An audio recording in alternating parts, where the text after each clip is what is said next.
झंग में chicken association की हड़ताल खत्म। मार्केट और मॉडल बाजार में चिकन की फराहमी शुरू हो गई। सहूलत बाजार में चौथे रोज भी चिकन दस्तयाब न हो सका। सारिफीन 591 वाला चिकन मार्केट से 700 रुपए किलो खरीदने पर मजबूर। महदूद मिकदार में मिलने वाली चीनी के स्टॉल्स पर भी खातीन का रश बढ़ने लगा। आपको अपडेट करते चले, सारिफीन 591 वाला चिकन मार्केट से 700 रुपए किलो खरीदने पर मजबूर। महदूद मिकदार में मिलने वाले चीनी के स्टॉल्स पर भी खातीन का रश बढ़ने लगा। तफसीलात जानते हैं मोहम्मद रमज़ान मिर्जा से। जी रमज़ान, अपडेट कीजिएगा। चिकन सप्लाई में इस वक्त तातुल ख़त्म हो चुका है। मुख्तलिफ जो चिकन शॉप्स हैं उनके ऊपर चिकन की सप्लाई शुरू हो चुकी है। मॉडल बाज़ार के साथ कायम जो रमज़ान सहूलत बाज़ार है उसमें अभी तक चिकन की सप्लाई का काम शुरू नहीं हो सका। आप मेरे अकब में देख भी सकते हैं कि यहाँ पर इस मकसद के लिए 2 शॉप्स बनाई गई हैं। तीसरी शॉप जो है वो बीफ की सप्लाई के लिए है, लेकिन जब से हड़ताल शुरू हुई है इसके बाद चिकन की सप्लाई बंद हुई और आज इसको चौथा रोज़ है और आज बीफ की भी छुट्टी है। आने वाली ख़वातीन को जो है वो मसाइल का सामना करना पड़ता है। हमारे साथ शहरी मौजूद भी, उनसे बात भी करते हैं। ऐसे बताएं कि इस वक्त जो चीनी दी जा रही है वो एक घर के लिए काफ़ी समझते हैं, क्योंकि बार बार लोगों को आना पड़ता है रोज़े की हालत में। ये बार बार होता है। तो हुकूमत से इस हवाले से क्या अपील करेंगे? भाई कुछ ज़्यादा चीज़ें है ना, ये हमारा यही सवाल है भाई, बंदा आवे 4-5 किलो चीनी मिले। मार्केट के अंदर चिकन की कीमत जो है वो 700 रुपये से भी ज़ायद जो है वो वसूल की जा रही है। हुकूमत की जानिब से ये फैसला किया गया था कि अर्जा निर्खों के ऊपर जो है काम किया जाएगा, लेकिन ऐसा नहीं हो सका। रमज़ान मिर्जा अपडेट कर रहे थे, बहुत शुक्रिया आपका। डिप्टी कमिश्नर चिन्योट सफ़ीउल्लाह गोंदल का रमज़ान सहूलत बाजार का दौरा। अशिया खुरनोश की दस्तयाबी और कीमतों का जायजा लिया। शहर में सफाई की सूरत हाल का जायजा लिया। मजीद बता रहे हैं वकार घुमन। जी वकार, बताइएगा। डिप्टी कमिश्नर चिन्योट सफ़ीउल्लाह गोंदल ने रमज़ान सहूलत बाजार का जायज़ा लिया है और इसके साथ साथ शहर में जो सफाई की सूरत हाल है उसका भी मुआयना किया है। हमारे साथ मौजूद हैं। सर, सबसे पहले बताइएगा रमज़ान सहूलत बाजार में क्या इस वक्त सूरत हाल है? जी, रमज़ान सहूलत बाज़ार आपको पता है कि एक चिन्योट शहर में लगाया गया है। उसमें जो है सब्ज़ियाँ और फ्रूट और बाकी जो आइटम्स हैं वो मार्केट से कम रेट्स पर मुहैया किए गए हैं। मैंने इसको अभी विज़िट किया है। तमाम चीज़ें जो हैं फ्रूट, वेजिटेबल्स या बाकी जितने आइटम्स हैं वो अवेलेबल हैं अबंडेंटली। लोग ख़रीदारी कर रहे हैं और लोगों को रमज़ान में रिलीफ मुहैया हो रहा है। और मुख्तलिफ जो है एरियाज़ वहाँ पर जाके इसको फ़िज़िकली भी इसका मुआयना करते हैं ताकि जो कमी पेशी है उसको दूर किया जा सके। चीज़ें बेहतर होना शुरू हो गई हैं, इंशाल्लाह मज़ीद इम्प्रूव हो जाएगी। बिल्कुल जी, चीज़ें बेहतर होना शुरू हो गई हैं। सफाई का भी जायज़ा लिया है और रमज़ान बाज़ार में जो मुख्तलिफ अशिया खुरनोश हैं उनकी कीमतों का भी और उनकी अवेलेबिलिटी का भी मुआयना किया गया है। जी बहुत का। फैसलाबाद में रमज़ान रिलीफ पैकेज की तकसीम जारी। अब तक 2,12,700 पे ऑर्डर्स मुस्तहिक अफराद में तकसीम कर दिए गए। मजीद जानते हैं अब्दुर्रहमान से। जी अब्दुर्रहमान, अपडेट कीजिएगा। की जाए यहाँ पर लोकल गवर्नमेंट की जानब से वज़ीर आला के रमज़ान रिलीफ पैकेज जो डिलीवर किया जा रहा है, तो उस सिलसिले में बताया गया कि 2,12,700 के करीब शहरियों को अब तक डिलीवर किया जा चुका है और 16,000 शहरी बाकी हैं जिनको डिलीवर करना है और जल्द से जल्द डिलीवर करने के हवाले से इकदाम भी किए जा रहे हैं। तो इस हवाले से डिप्टी डायरेक्टर की जानिब से बताया गया कि 2,12,700 शहरी जिनके घरों में जाकर या जिनको यूनियन कौंसिल दफातर में बुलाकर जहां भी अवेलेबिलिटी हुई वहां पर उन तमाम को पे आर्डर्स हैंड ओवर कर दिए गए हैं। अब पे आर्डर्स वो किसी भी जो है वो बैंक अकाउंट से भी कैश करवा सकते हैं या बैंक ऑफ पंजाब में जाके वहाँ से कैश पेमेंट भी ले सकते हैं। इसके अलावा जितने भी इजी पैसा या दीगर यहाँ पर सर्विस सेंटर बनाए गए हैं वहाँ से भी वो अपने जितने भी पे आर्डर्स है वो कैश करवाए जा सकते हैं और उस पर अगर कोई भी जायद फीस लेता है तो उसकी दरख्वास्त लोकल गवर्नमेंट या जिला इंतजामिया को की जा सकती है। अच्छे, बहुत शुक्रिया। अब आपको बताएं, म्यूनसिपल कॉरपोरेशन फैसलाबाद की क्रेन ने नरवाला रोड का रुख कर लिया। नरवाला रोड पर हैवी मशीनरी की मदद से ऑपरेशन गुरु नानकपुरा में तजावुज़ात मस्मार कर दी गई। हमारे नुमाइंदे मोहम्मद अली नारो वहाँ मौजूद हैं, उनसे तफसीलात जानते हैं। जी अली, बताइएगा।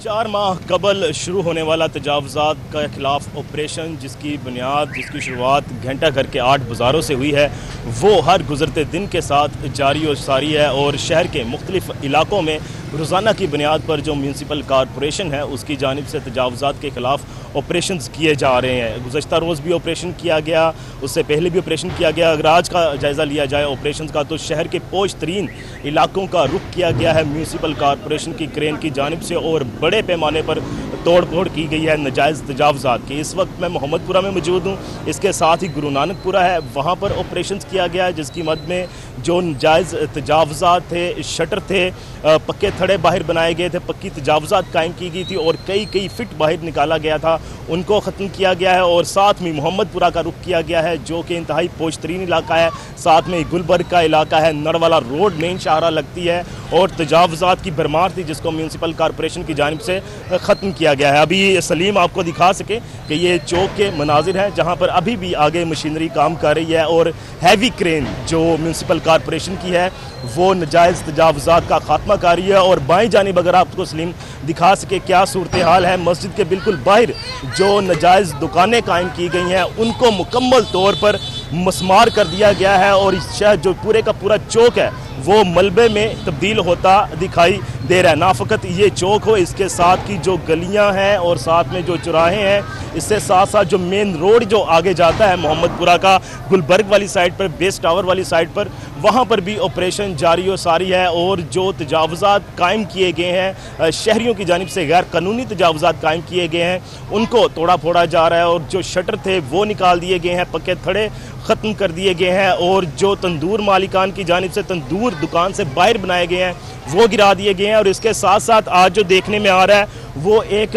साथ में इनका मज़दा भी मौजूद है जहां पर आज ये सामान साथ में लेकर भी जा रहे हैं। म्यूनसिपल कॉरपोरेशन के जो अहलकार हैं, जो बाहर पड़ा हुआ वाफिर मिकदार में सामान है उसको बाकायदा तौर पर अभी आपको सलीम दिखा सकें कि काउंटर्स वगैरह हैं यहाँ पर जो इन्होंने अपने पास तहवील में ले लिए हैं और इसके बाद कानूनी कार्रवाई के बाद वापस किए जाएंगे। अभी ऑपरेशन का सिलसिला जारी और सारी है और जो मेरे इस जानिब के हालात हैं यहाँ पर भी जो तोड़ फोड़ कर दी गई है और ये सारे का सारा रिहायशी इलाका है, ये कोई कमर्शियल इलाका नहीं है, रिहायशी इलाका है। जो आबादियाँ हैं वो रिहायशी आबादियाँ हैं। चूँकि रिहायशी आबादियों में भी अब ऑपरेशन शुरू कर दिया गया था और उस असना में जो गली मोहल्लों में गेट कायम किए गए हैं या फिर जो बाउंड्री घर से बाहर कायम कर दी गई है नाजायज़ तौर पर, उसको गिराने का सिलसिला जारी है ताकि जो सड़कें हैं, जो गलियाँ हैं, जो चौक है, जो चौराहे हैं वो क्लियर हो सकें और शहर जो खूबसूरती है वो नुमाया हो सकी, कुशादा हो सके गलियां और मोहल्ले।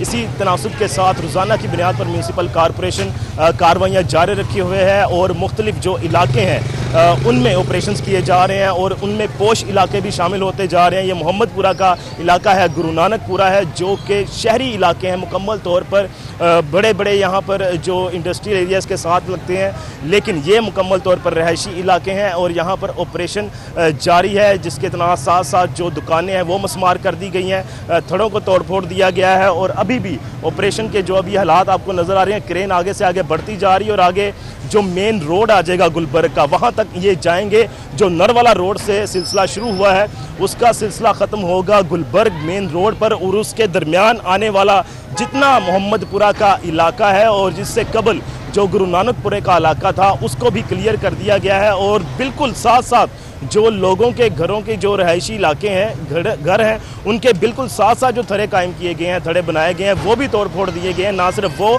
बल्कि जो दुकानें कुछ फीट पे हैं वो भी ख़त्म कर दी गई हैं। और म्यूनसिपल कॉरपोरेशन का यही कहना है कि जो रहायशी इलाके, जो इलाका मकीन है वो खुद से खुद तजावज़ात ख़त्म करें ताकि हमें वहाँ पहुँचने की नौबत ना आए, वरना नुकसान ज़्यादा होगा। जी अपडेट कर रहे थे, आपका बहुत शुक्रिया।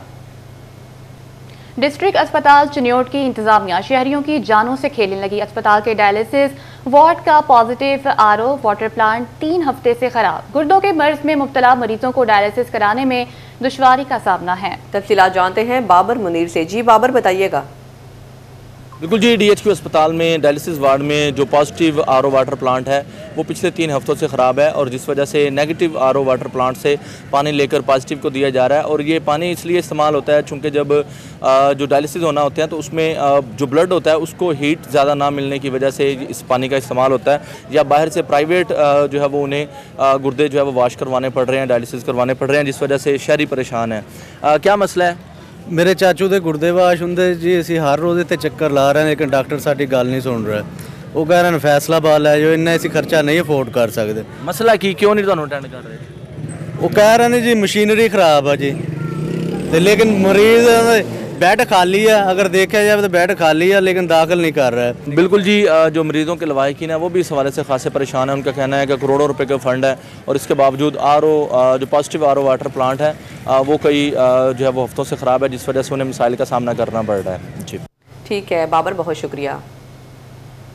अब आपको बताएं, FIC में दिल के मरीजों का रश। इंतज़ामिया ने सहूलियात फराहमी के लिए कई इकदाम उठा लिए। रोज़ाना 100 के बजाय 800 मरीजों को दहलीज पर अद्वियात की फराहमी शुरू। रश कम करने के लिए OPD के बाहर एक टोकन काउंटर बढ़ा दिया। तफसीलात जानते हैं अज़ादार हुसैन से। जी अपडेट कीजिएगा। FIC में दिल के मरीजों का रश कम करने के हवाले से इकदाम मेडिकल सुपरिटेंडेंट जो है उनकी जानिब से उठाए गए। मेडिकल सुपरिटेंडेंट FIC मौजूद, उनसे बात करते हैं। जी सर बताएं किस तरह रश कम किया जाए। जी फर्स्ट ऑफ ऑल हमने ये किया है कि जो पुराना पेशेंट हमारे पास आता था जिनके लिए वो टोकन सिस्टम था, तो टोकन के लिए हमने एक काउंटर जो है ना सेपरेट बाय लगा दिया नया, जिससे रश जो है डिवाइड हो गया, जिससे नया मरीज़ और पुराना मरीज़ जो है डिवाइड होकर पर्ची लेता है। और उसके बाद इसी तरह जो पुराने मरीज़ हमारे पास आते थे उनके लिए 2 कमरे मखसूस थे पहले, अब हमने उनकी तादाद बढ़ा के 5 कर दिए। तो 5 कमरों में जो है ना वो पुराने मरीज़ को चेक किया जाता है और उनकी जो मेडिसिन होती है वो अपनी मेडिसिन की पर्ची बनवा के मेडिसिन काउंटर पे चले जाते हैं। और मेडिसिन काउंटर पे रश को कम करने के लिए हमने उसके लिए एक काउंटर अलहदा से लगा दिया है, जिसके ऊपर 3 बंदों का हम अलहदा डिप्यूट किया है। तो अल्हम्दुलिल्लाह जो मेडिसिन लेने के मर्दों का ज़्यादा हमारे रश होता है यहाँ पे, तो मर्दों के लिए जो एक अलहदा काउंटर मेडिसिन देने के लिए भी बना दिया गया। रश को कम करने के हवाले से काउंटर बाहर लगा दिए गए हैं और कमरों की जो तादाद है वो भी बढ़ा दी गई है, जहाँ पे ज़्यादा से ज़्यादा मरीज चेकअप हो गए हो रहे हैं। जी बहुत शुक्रिया आपका।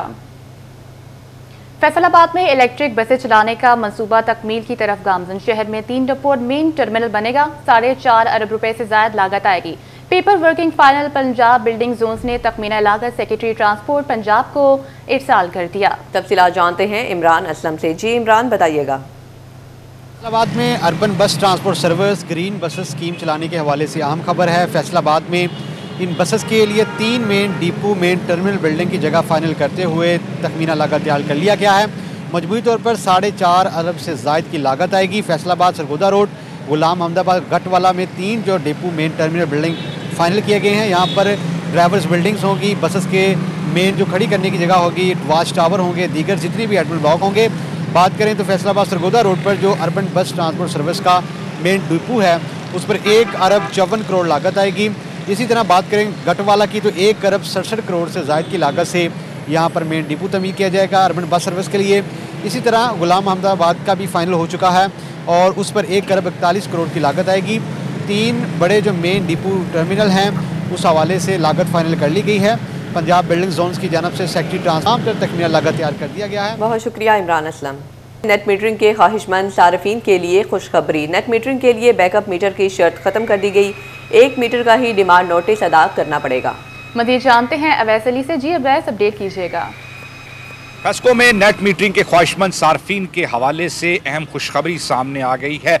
अगर आप सोलर सिस्टम लगवाकर नेट मीटरिंग करवाना चाहते हैं तो आपको डबल मीटर्स के डिमांड नोटिस अब अदा नहीं करना पड़ेंगे, क्योंकि फेस्को की जानिब से नेट मीटरिंग के लिए डबल मीटर की शराइत ख़त्म कर दी गई है। नेट मीटरिंग के 1 मीटर लगवा कर नेट मीटरिंग करवाने की इजाज़त दे दी गई है, जिसकी वजह से डिमांड नोटिस में भी वाज़ेह कमी सामने आई है। पहले कंज्यूमर अगर अपने सोलर सिस्टम से नेट मीटरिंग करवाना चाहते थे तो डबल मीटर का डिमांड नोटिस यानी 66,000 रुपये अदा करना पड़ता था। अब सार्फिन को जो है वो फेस्को में 30,000 रुपये नेट मीटरिंग के लिए डिमांड नोटिस अदा करना पड़ेगा और उसके बाद सार्फिन अपने सोलर सिस्टम से ना सिर्फ बिजली पैदा कर सकेंगे बल्कि फेस्को को भी फ़रोख्त कर सकेंगे, जिसकी वजह से डिमांड नोटिस भी 66,000 से कम होकर 30,000 रुपये जो है वो कर दिया गया। जी बहुत शुक्रिया आपका।